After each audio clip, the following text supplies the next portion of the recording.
other shows we have for you to enjoy at myclassicradio.net. The Avengers was most certainly not a household name in South Africa prior to the radio series. With no national television service until 1976, the mechanism simply was not present in the country to show television programs to mass audiences. While many other countries reveled in the filmed adventures of John Steed and company, South Africa was not equipped to join in the fun. The series took Britain by storm and made a major impression in the American markets, being that greatest of rarities, a British series given a network transmission slot. However, as a filmed series, rather than a videotaped one, The Avengers was able to gain a modicum of exposure in South Africa through film rentals. Come and listen at myclassicradio.net. Now, Crime Does Not Pay, starring Diana Barrymore as Judy Fraser in Carnival, Frail.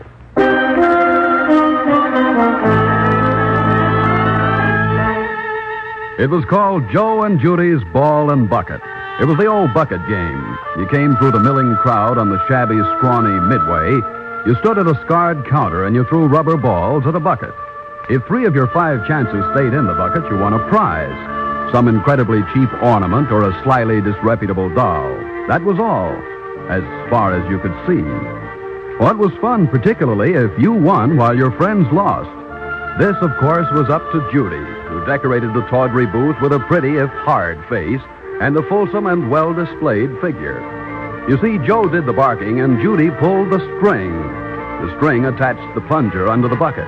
When the string was pulled, the plunger took the life out of the bottom of the bucket, and the ball stayed in. So simple, so convenient for Joe and Judy. That was the setup and the operation the night this history begins. Yes, sir, here it is, folks. Chance of a lifetime. Win a big prize. Step right up. Pitch the old baseball right into the bucket. 3 hits out of 5, you win the prize. 3 hits stay in the bucket, you get the Cupid doll. That's the deal. 3 out of 5 and 5 for 15 cents, that is. Take a chance, folks. Come on. What's taking you so long, fella? Come on, peg it. Okay, here we go. Hey, too much on the ball, son. That way they bounce right out again. Yeah, looks that way, huh, mister? How's this? Uh-oh, another miss. Well, some shortstop you'd make. Hey, you sure that bucket ain't got no rubber bottom? You kidding, son? Come on, peg that baseball. The string, Judy. Check. Good girl, Judy. 2 more tries, fella. Here we go. There it is. Start picking a prize, honey. Let the string go, Judy. Aren't you the first time? Our winners tonight. Once more. Oh, shucks. Well, try again, fella. Try the 5 for the prize, only 15 cents. No, I've had enough. Nobody takes me more than once. Like to watch me try it, young man? You? Mr. Sanford? Well, why not? I relax, too, even though I do live on the hill. But the old boy's good. Are you good, mister? Good enough to put 3 baseballs in that bucket, little lady? And keep 'em there, mister? I think so. Double or nothing, Mr. Sanford? Well, explain that, young man. You keep 3 in, you get the 5 free and 5 more. You miss, you pay me 30 cents. A big bet. Well, I'll take it. Let me have the first 5. Here you are, sir. Hey, this I gotta see. Martin Sanford at the Carnival. No distractions now. Then I'd better get out of here. Oh, not at all, young lady. You'll be my inspiration. Here I go.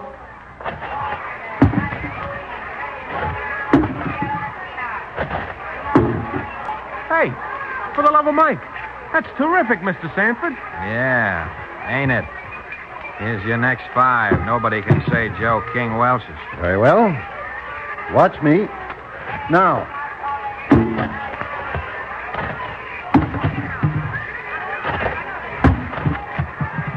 Okay. 2 prizes for the man from the hill. What'll they be? Well, I wonder now. Oh, yes, that big box of candy and the cute little doll. Here you are. Oh, you did fine, Mr. Sanford. Very good. Better than anybody. You're all right. And so are you. Miss Judy, isn't it? That's right. Miss Judy. More of the prizes are for you. And don't let this fellow make you put them back on the shelf. Oh, thank you, Mr. Sanford. Thank you so much. Not at all. What would I do with a candy and a doll? Well, how do you like that? The richest guy in town. Wow.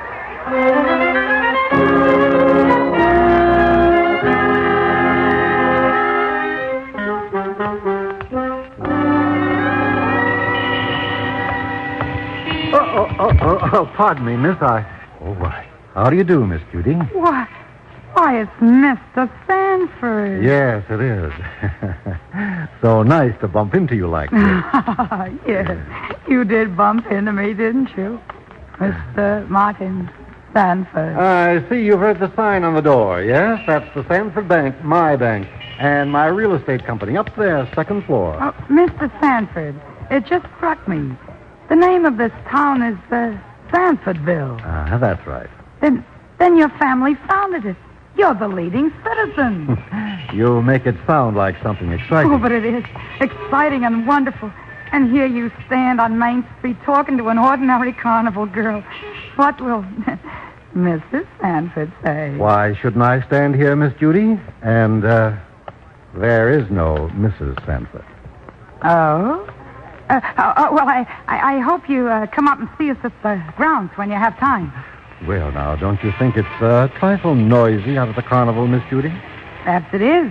Then would you do me the honor of having dinner with me some evening? That is, if it doesn't interfere with your schedule of work. You know. No, it won't interfere. You tell me when.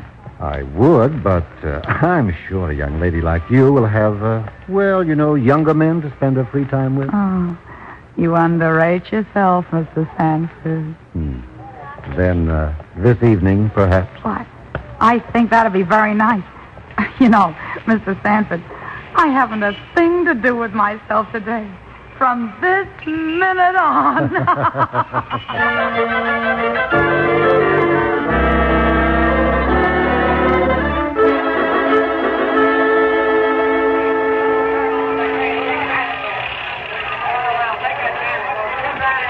Your friend Joe works hard, doesn't he, my dear? Oh, we all work hard in the carnival. All carnies do. All what? Oh, carnies, that's us. People in the show. Oh, I see. Live and learn. That reminds me. You want to see how you won the other night? Yeah, I won by putting the ball in the bucket. Did you? Come here. Look through the flap of the tent. Here. See the string Joe's got wrapped around his ankle behind the counter there? Yes, whatever for? Oh, I usually hold it. See how it disappears under the table holding the bucket? Yes. That string is attached to a plunger. When it's pulled, the plunger makes the bottom of the bucket hard. The balls stay in the bucket. When the string is loose, the bottom of the bucket, well, it's sort of like a rubber pad. The balls bounce out. The harder you throw, the harder they bounce out. But that's not honest. That's the suckers, Martin. The world is full of them. I don't like this, Judy. Not any of it. Not any of it? Not even me. I don't like it for you. Judy, I want to take you out of this, my dear. You're too lovely to spend your life in this atmosphere. I want to give you lovely things. Real jewels to wear. Mr. Sanford, if you're saying what I think you're saying, I'm asking you to marry me, Judy.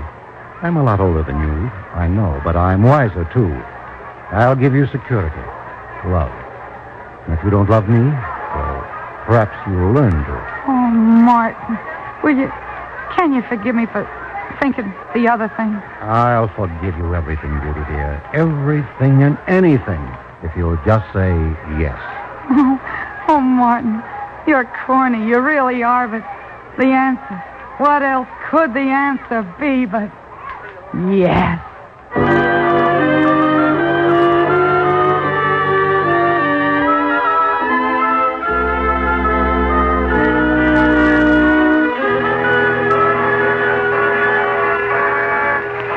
Where you been, Judy? You know you're still to come on. Get to work, huh? I'm tired, Joe. Tired of the noise, the racket, the suckers, the pulling up and traveling and setting up in some other jerk town a day later. Save it, kid, save it. You're a carny and you always will be. I'm trying to tell you, Joe. We're through. I'm quitting. Go on. You ain't struck no gold mine. Yeah, maybe I have. Maybe I've struck it rich. What do you mean you struck it rich? How'd you get rich, Judy? Yeah, how would I get rich? Look at me, Joey. Look at me, all over. I don't see nothing I ain't seen before. Yeah, but suppose you hadn't seen it before. And suppose you weren't so young anymore. And you wanted what you saw. What would you give for it, Joey? A certificate of marriage, maybe? You're gonna marry that old geezer? Judy, you're nuts. You'll never make it stick. Why, he's old enough to be your grandfather. Yeah, I'm gonna marry the old geezer. He asked me, which is more than you ever did. Don't kid me, Judy. No Carnival Frail wants that piece of paper, except it's got a gold back. This one has. And get this, Joey. I'm quitting your old bucket game. I'm gonna live in a house on the hill, see? This Frail is making good, and nothing you can do will... Joey, I'm not forgetting. Leave it to Judy. Before you know it, I'll be able to take care of you, too.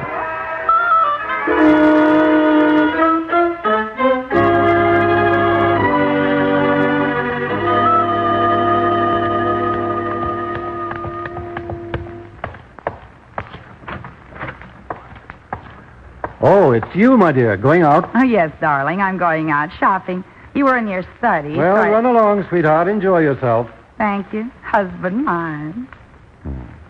You like that word, don't you? Husband, I mean. Who wouldn't with you, Martin? See you later, dear. Take care of yourself, dear. Don't drive too fast.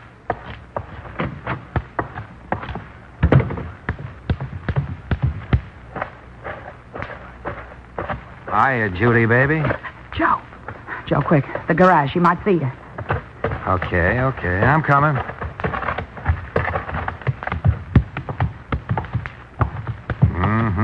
Quite the layout. Nice car. The works. What's wrong, Joe? I need dough. Give. I don't have any. Everything's charge account. Well, then sell some of the stuff. I want dough. I want it today. How many times do I have to tell you I don't have any? Well, then get it. Why do you suppose the old geezer would like to know what he meant? You wouldn't dare. Wouldn't I? It's a great story. A Carney dame, a Frail who was a knife thrower, a sharp kid who worked every sideshow in the Midway, including the hulas, and some we don't mention in polite company. I tell you, it's too soon. You'll kill the goose, Joey. You can't do that. You know I'm square with you, Joey. You know... What do I do in the meantime? Panhandle nickels? Joe, will you work with me? Not against me. Will you take a ride on this thing with me? How? Keep talking. I can get you a job as his valet. The man just quit. I'll talk Martin into taking you on. Then we'll both be in on this. And it's soft, Joey.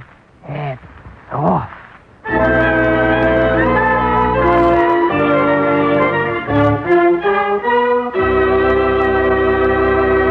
In just a moment, Crime Does Not Pay will continue with Carnival Frail.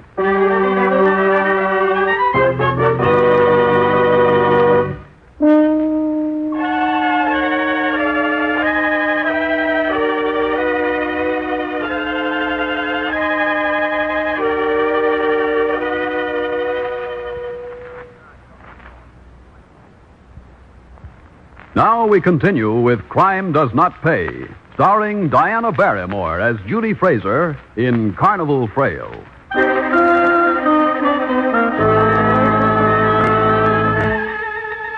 Judy managed to talk Martin Sanford into taking Joe as his valet. It took some doing, but the old man couldn't deny her anything like that. And so for 6 months, there was peace in the house. Joe did his work, stayed away from Judy in public, and all was well on the surface. But the day came when Judy found charge accounts too limiting. There were questions concerning occasional things she bought, items which seemed to disappear rather soon after they were purchased. There were little impatiences, too. Martin Sanford was not a stupid man. However, it was Judy herself who broke the quiet first. Martin, why don't you let me have an allowance? You don't want for anything, do you, dear? Oh, Martin, must you play with your toys, even when I want to talk seriously? My collection of weapons is the finest in the state. They're not toys. Far from it. This knife... Yes, I know all about that. Can I have an allowance, Martin? May I? All right. May I? No. I'm your wife, Martin. I'm entitled to a reason. You don't need cash. I can't go around without a penny in my purse. It's shameful.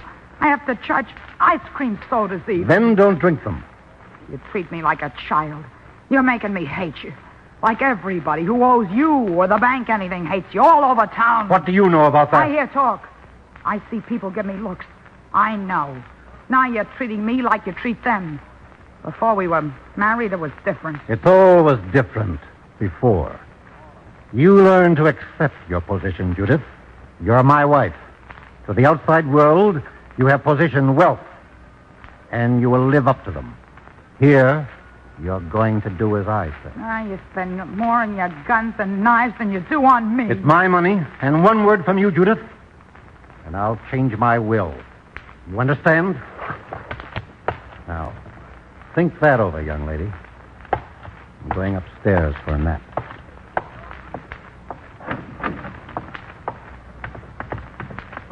I hate him. I hate him. I can't stand him. Easy, baby, easy. Oh, that's no way. You killed a goose, you know. Leave me alone. Not if I can help it. You got a temper, sweetheart. Stop it, Joe. If anyone hears you... That's better. Play the game. We're doing okay in a lot of ways. Okay, I said. When the time comes, I'll tip you off, and then we split the works. We go okay. Hey, what you doing? Playing with knives, baby? He left it there when he slammed out of here. Like to do this with it, baby? Joe, don't. Yeah, I know. You don't like to handle a knife by the handle. You like to toss him by the point. Put it away, Joe. Just what I'm doing, you see? There we are. Yeah, right in a glass case. Like where the old geezer would like to keep you so he can show you off to his friends. Stop it, Joe. Quite a life for a young gal under glass. Ain't you glad I'm around, baby? I said stop it, Joe. That kind of talk won't get you anyplace. I like to see you boil, baby. You're real beautiful when you're sore. Take it easy, kid. Won't be long now.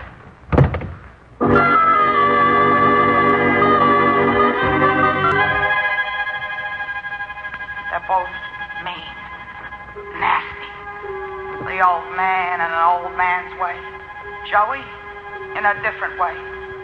Joey, maybe because he's spending his share before he gets it. His share? Why should he share? What did he do to get me into this house? I married the old man. I talked him into hiring Joe. It's been me, Judy Fraser, all the way. Funny. I never think of myself as Judy Sanford. Only Judy Fraser. And I'll be Judy Fraser. Why not? Why not? Both of them. Both of them at the same time. Why not?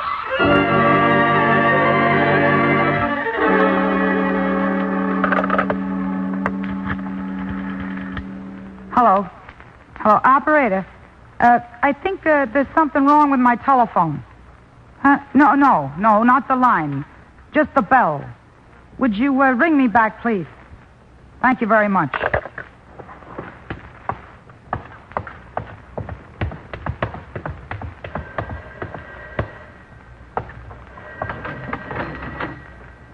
Judith. I'm coming downstairs, Martin. Never mind. I'll answer it. You can stay up there. Hello? What's that? That's the last phone you'll answer. I haven't forgotten how to throw him. Right in the back.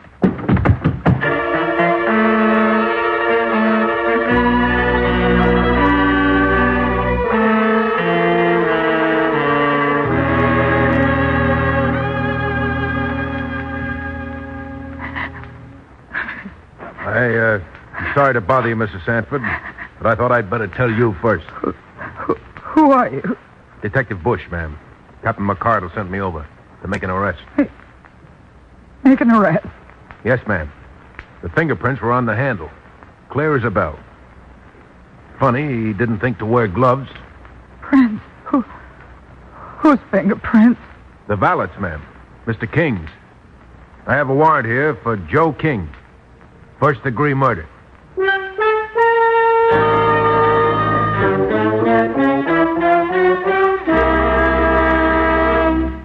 Done your job, Bush? Yes, Captain. King's in the tank. Put up quite a squawk, but he's calmed down now. That's funny, though. Oh? You think there's something funny, too? Yes, sir. What with all the folks around this town who had good reason to hate old Sanford's guts, fellows he foreclosed, folks he took homes away from, what all not. Funny, he's finally knocked off by an ex-carny who's working in his house. I see. That's what you think's funny. Me, I don't like the prints. They're clean. Just the way he grabbed the knife and rammed it in. I know, just the way he grabbed the knife, but it doesn't necessarily mean he rammed it in. In fact, Bush, those prints are so clean, I'm pretty sure King didn't stab anybody with it. If he had, the prints would be blurred. Oh, it just could be, you know, that knife was held by the point and thrown.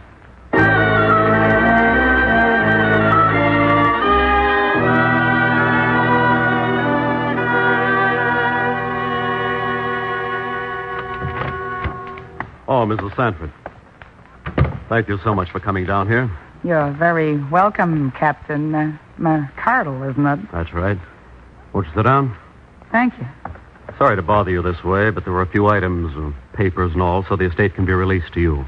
Just police routine, and it's so much easier to handle here. Don't apologize, Captain.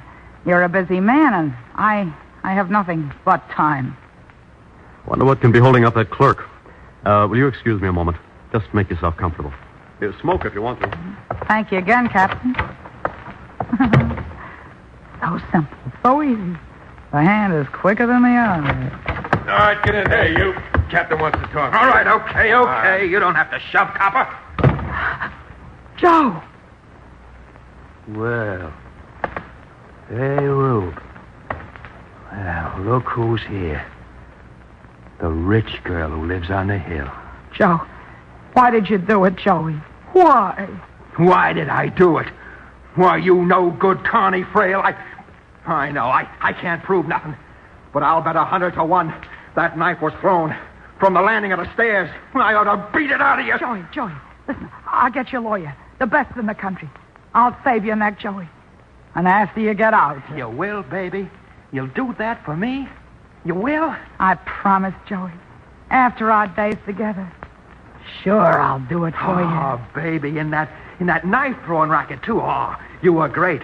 That's when I went for you. Yeah, standing out there in that shiny costume, which wasn't much of nothing, tossing them knives. I seen all your other acts, baby. But the one with the knives? No, sensational. Yeah, I didn't forget how, Joey. You bet you didn't. And with all those other knives, you threw the one with my prints on it. This gets you nothing, Joey. Don't it? Now I know you did it. I'm telling McCardle and Bush. I'm not burning for no Frail. No, Joey, no. No, you can't. You mustn't. Shut your rotten trap. Hold him, Bush. Yes, wait a minute. Oh, leave me alone. All right, Mrs. Sanford, that does it, I guess. Well, what do you mean? I'll have you Sorry, know... it won't work, Judy Frazier Sanford. We checked King's background. We found you in it. We checked you. After what we heard just now, you're through, lady. No matter how much they hated old man Sanford, no jury panel in this county will let you get away with murder.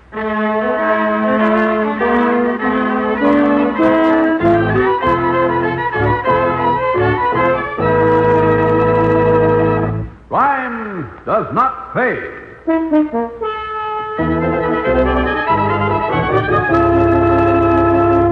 Diana Barrymore, who was starred as Judy Fraser in Carnival Frail, will be back with you in just a moment.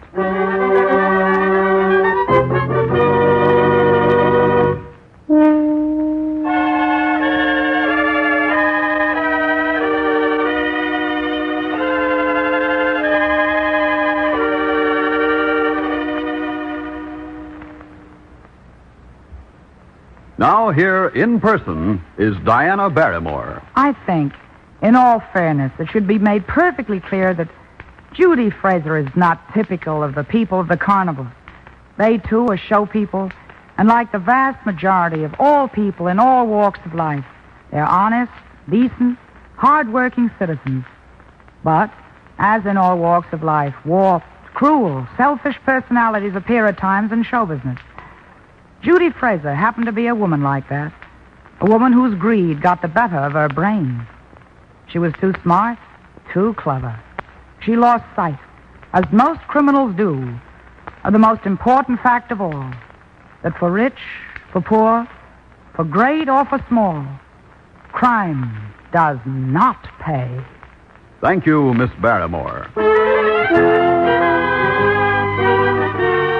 Crime Does Not Pay is written by Ira Marion and directed by Marks B. Loeb, with music composed and conducted by John Gart. Technical advisor is Burton B. Turkis.